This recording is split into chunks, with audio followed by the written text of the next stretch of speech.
nabadgelyo. aad baan idin salaamayaa dhammaantiin. sharafi korkiina ha ahaato. waan ka xumahay wixii dhacay. wax walbana qadarka ka weyn shay walba. ma malaysanaynin inaan halaan idinka maqnaan doono.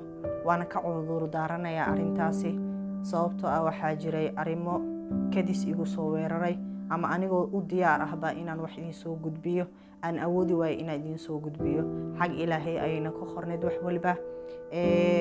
shayadii dhammaan aan wax ku dhidgareen lahaa dhammaan boo iga soo xirmeen. ha ahaato mobilkeygii, ha ahaato laptopkii, wixii oo dhan mid ha istikaateeyo, mid ha halaabo. waan rajaynayaa idinkuna laptop ama mobilba inaad iisoo dhiibi doontaan. taas ayaan ka cudur daaranayaa marka koowaad. waana idinka raali gelinayaa. ku dhawaad waxaan ka maqnaa youtube-keyga 2 isbuuc iyo wax la jiro. aanan wax video ah soo gelin. xitaa laga waayay instagram-keyga, whatsapp-keyga, balse ayaamahan ugu dambeysay laga helay dhanka iyo facebook-ga.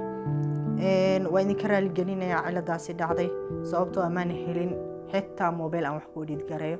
mobilkii baa halaabay, laptopkii baa istikaateeyey, dhaladii xitaa aan wax ku fiirsan jiro waa ay gubatay.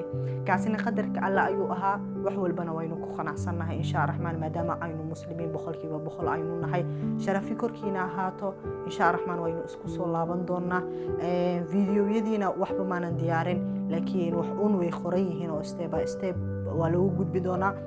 insha raxmaan wax walba sidoodii iyo si ka qurux badan inay ku soo laabtaan waan rajaynayaa. adiguna waxaan ka rajaynayaa insha raxmaan inaad wax igu soo tuurto. aad baan idin salaamayaa. nabadgelyo korkiina ha ahaato. waynu isku soo laabanay insha raxmaan. sharafi dhammaantiin korkiina ha ahaato.